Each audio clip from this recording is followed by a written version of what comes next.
이상 교수님 강의 감사드립니다. 일단 그 대형교회 문제하고 그리고 이제 그에 대한 대안으로서 제가 이해하는 바로는 이제 마을교회가 이제 사람들과 함께 살아가고 공동체적인 모습 그리고 아까 말씀하신 사회 문화, 대안적 정치에 대한 그런 대안을 방안을 좀 보여주신 거라고 생각이 드는데요. 일단 이 시간에는 이제 들으신 바에 의해서 질문을 종합적으로 한 번씩 받아보고요. 또 이에 대한 대답을 이상한 교수님께 한번 요청을 드리도록 하겠습니다. 일단 먼저 질문 주실 분 계실까요? 이거 저기 공유된 화면을 좀 닫을 수 있을까요? 네, 잠깐만요. 공유 중지. 네. 네, 오늘은 저기 상황상 제가 좀 진행을 하게 된 점 양해 먼저 부탁드리고요. 일단 질문 드리실 분 있으시면은 먼저 말씀을 부탁드리도록 하겠습니다. 어, 일단 먼저 그러면은 제가 먼저 질문 한번 드려보고 뭐 또 이야기 진행하면서 다른 분들 질문을 같이 받아봤으면 하는데요. 일단은 이제 공동체의 모습이라고 하면 이제 초기 기독교 또는 에클레시아에 대한 이런 형태들이 있었던 걸로 제가 알고 있었는데 그런 모습들이 어떻게 해서 어, 그렇지 못한 모습으로 변질되어 왔는지 그 과정 속에서의 어떤 이유와 원인이 있는지 그런 부분이 좀 궁금합니다. 왜냐하면은 그 원인, 이 문제에 대한 원인을 파악을 해야 우리가 아무리 열심히 이 변화를 시키더라도 그런 부분을 간과하게 되면 또 다른 문제나 회귀가 되지 않을까 싶은 마음에 이런 질문을 한번 드려봅니다. 네, 혹시 또 다른 분 질문 네. 드릴게요. 네. 아이고, 이게. 혹시 네, 박병정님 좋습니다. 질문하시나요? 네. 저는 지금 이제 잘, 강의 잘 들었습니다. 그런데요, 지금 현재 문제가 대형교회 말씀하셨지 않습니까? 근데 이게 상당히 천박한 자본주의 쪽으로 지금 움직이고 있는 것처럼 보이거든요. 근데 그 부분을 지금 이번에 오늘은 언급을 하지 않으셨어요. 네, 그런 부분에 대해서는 어떻게 생각하시는지 먼저 여쭤보고 싶습니다. 네, 일단 질문 주신 예, 현재 이제 대형교회 문제에 대한 그런 현상, 그런 부분에 대해 어떻게 생각하시는지를 질문하신 것 같습니다. 혹시 다른 분 한 분 더 질문을 받아볼까요? 네, 일단 이 두 가지 질문, 일단 이상한 교수님께서 답변 주시고 그 이후에 또 질문 받도록 하겠습니다. 네, 교수님 네, 받겠습니다. 교회라고 하는 부분에 대해서 사실은 이제 뭐 다루다 보면은 굉장히 이상적 접근을 많이 하게 되더라고요. 이제 뭐 결국에 교의학 조직신학은 더 그렇지 않습니까? 그러니까 뭐 교회는 이래야 되고, 그냥 추상적으로. 그러니까 요게 제가 지금 말씀을 드릴 때 좀 고민이 뭐냐면 이제 아까도 말씀드렸던 것처럼 일반인들이 종교라고 하는 개념과 교회라고 하면 아무래도 종교 단체잖아요. 이게 사회에서 보면은 그것을 이제 바라보는 시각과 이른바 전공한다는 신학자들이 이제 교회라고 하는 것을 바라볼 때의 시각이 저는 좀 다르더라고요. 사실 같아야 되는데 어떤 게 다른가 하면 확실히 신학한다는 사람들은 약간 좀 추상적입니다. 약간 좀 아이디어라고 이상적인 이래야 된다, 이래야 된다, 이래야 된다. 근데 사실 우리가 뭐 지상에 전투하는 교회라고 하는 게 종교 기관이라는 것이 사실 이제 그렇지는 않잖아요. 그러니까 아주 본질적으로 얘기하면은 아까 뭐 이용계 시장님 말씀했지만 초대의 교회라고 하는 것이 뭐 사람들이 가가지고 네, 뭐 이념도 있었을 거고 구원론이라고 하는 구원에 대한 어떤 가치, 어떤 이제 뭐 어떤 이제 종교적이라는 게 영성적인이라고 하죠.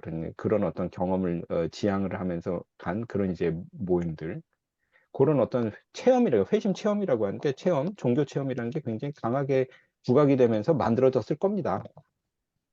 그건 이제 분명하죠. 우리나라에서도 사실은 그렇게 하면서 확 성장을 해버린 거니까. 자, 문제는 그 다음이거든요.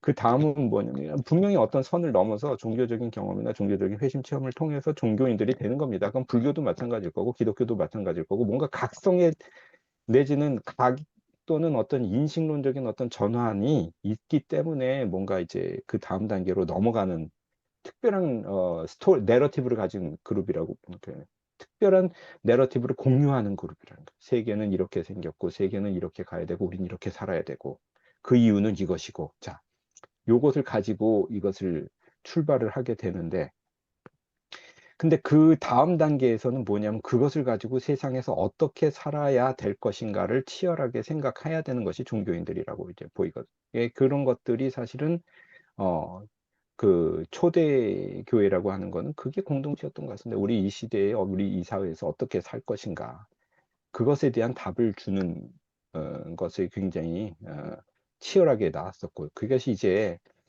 중세의 이른바 크리스텐덤의 사회라고 하는 곳에서는 그것이 제도화되고 관례화되면서 오히려 네, 이른바 이제 상부 구조가 돼버린 거죠. 뭐 마르크스적인 개념에 비추어서 얘기한다면 그러니 이제 이데올로기화 돼가지고 얽여 있던 거를 저는 이른바 그 변증법적으로 종교개혁에서 그걸 다시 찾아줬다고 보입니다. 그러니까 이렇게 살아야 되는 거다. 이렇게 삶의 목적을 가지고 살고 그 다음에 이런 자세를 가지고 살아야 되는 거다. 그러니까 항상 이제 원질적인 어떤 본질적인 그 방향은 이런 것에 있는데 그것이 꼭 제도화되고 그 상부구조화 될 때 가지게 되는 어떤 이제 그 한계, 함정 이런 것과의 본질적인 것과의 싸움이라고 보여요. 근데 우리나라 같은 경우에 제가 이제 말씀을 드린 거는 그게 항상 종교가 지향해야 되고 종교가 종교인으로서 아니면 이제 그 기독교도 마찬가지고 좀 불교도 마찬가지고 뭐 유교도 마찬가지라고 보이는데 그것이 가지고 있는 본질적인 것에 지향하면서 그것을 만들어 가려는 노력이 항상 있어야 하고 그것을 견지하는 것이 건전한 종교의 방향이라고 보입니다. 근데 문제는 그것이 항상 이 일반 사회의 이데올로기하고 착종하고 야합을 해버린다는 거예요. 그러니까 요거는 초대 교회나 아니면 이제 현재 교회뿐만이 아니라 교회사 2000년 동안에 항상 나타나는 어떤 이제 그 문제라고 보이고 그것이 우리나라 사회에서는 유독 좀 21세기에는 약간 좀 안 좋게 발전 그러니까 저는 우리나라 요거 아주 그 종교인들이 종교와 관심 없는 분들이 이제 많기 때문에 간단히 말씀드리면 좀 거칠게 말씀드리면 우리나라 한국 기독교는 그냥 사춘기를 지나고 있다. 저는 그렇게 생각해요. 사춘기를 지나. 그러니까 몸은 커졌는데 머리가 좀 그 뭐랄까 중이병에 걸려서 음, 성장이 제대로 이루어지지 않은 상태. 그러니까 막 커지는 거를 자랑하다가 갑자기 이제 말하자면은 이 괴리 현상이 와 있는 현상. 요거라고 이제 그 보이고요. 그 부분에 대해서 극복을 해야 되는 것이 그 다음 단계에서 중요한 이제 과제라고 보입니다. 그럼 이제 우리가 볼 때는 종교의 종교다움이 무엇인가 그것에 대한 어떤 질문을 갖다가 이제 그 꾸준히 제기하는 것이 관심이 되겠죠. 자, 문제의 원인은 무엇일까라고 한다면 저는 아주 단순히 말씀드리면은 그냥 중이병이라 그러니까 몸은 커트렸는데 그 말하는 이식된 이데올로기로는 사실 이제 답이 좀 안 나왔고 자기 것으로 되기에는 성숙하지 못한 자 그렇게 아주 단적으로 얘기할 수 있을 것 같습니다. 천박한 자본주의에 대해서 이제 말씀을 드렸는데 이게 우리나라 기독교는 제가 좀 함부로 말씀드리기는 뭐하지만 요런 좀 문제가 있습니다. 장점은 뭐냐 하면은 사회의 이데올로기의 공동을 메꿔줬다는 거죠. 이제 사무엘 헌팅턴이 문명의 충돌이라는 책을 쓸 때 이런 얘기를 갖다 이제 그 중간에 잠깐 쓴 적이 있어요. 뭐라고 그러냐면 한국의 기독교에 대해서 이제 언급을 하면서 어느 사회든지 이데올로기가 필요하다. 그러니까 어, 그 예를 들어서 청동기 시대에는 청동기 시대에 맞는 종교적인 이데올로기는 사실은 좀 무속적인 신앙이에요. 우리나라는 이제 말하자면은 청동기 문화에 해당하는 고조선에는 단군조선이 있었던. 그다음에 이제 어, 그 사실은 기독교 역사에 있어서는 사사시대인 거고. 그다음에 철기 시대에는 고등 종교가 필요하죠. 우리나라에는 이제 불교가 들어왔을 거고. 6.25 전쟁 이후에 산업화 시대에 이데올로기가 필요한데 이데올로기를 보충해 줄 수 있었던 역할이 무엇이 했느냐라고 할 때 사무엘 헌팅턴의 대답은 한국에 이식된 복음주의적인 기독교가 그 이데올로기 역할을 해준 것으로 본인은 본다. 정치 발전론자로는 그렇게 이해한다는 거죠. 제가 볼 때는 헌팅턴이 잘 본 것 같습니다. 근데 그 다음에는 그 다음에 성숙한 사회로서 기능을 하기 위해서 기독교가 그 기능을 하기 위해서는 사실은 그런 어떤 성장 이데올로기로서의 역할을 하는 것이 아니라 사람들의 본질적인 가치에 대한 질문을 갖다 대답을 해줘야 되는 부분을 전개를 해줘야 되는데 그 부분에서는 빠져버렸다는 거예요. 사실은 저는 우리나라 기독교가 갖고 있는 독특한 특징 중에 하나가 굉장히 아메리카적이고 약간 자유민주주의 내지는 자본주의 정신이 곧 기독교 정신이라고 그냥 동일시하는 경향이 있습니다. 근데 사실은 조심스러운 말씀이지만 상당히 기독교의 정신은 이제 이 말 해도 되는지 모르겠어요. 상당히 사회민주주의적인 성격에 가깝거든요. 사실은 유럽의 개신교는 거의 사회민주주의적인 성격을 많이 가진 특징이 있습니다. 사실은 미국의 어떤 이데올로기가 가지고 있는 자유민주주의 또는 자본주의가 곧 기독교의 정신이다. 이렇게 얘기하는 거는 전체 어떤 이제 그 구성의 아주 극히 일부분을 보고 있는 것일 뿐이고, 오히려 이 체제가 가지고 있는 부작용을 같이 뒤집어 쓸 수 있는 그런 위험성이 가지고 있는 부분인데, 우리나라 기독교가 그렇게까지 분석적이지 못한 것 같아요. 왜 그럴까? 선장이 굉장히 6.25 전쟁 이후에 친미적입니다. 친미적이고, 그 다음에 상당히 자유 경쟁에 친화적인 성격으로 발전을 해버렸죠. 그것이 가지고 있는 부작용도 고스란히 교회가 뒤집어 써버릴 경우에.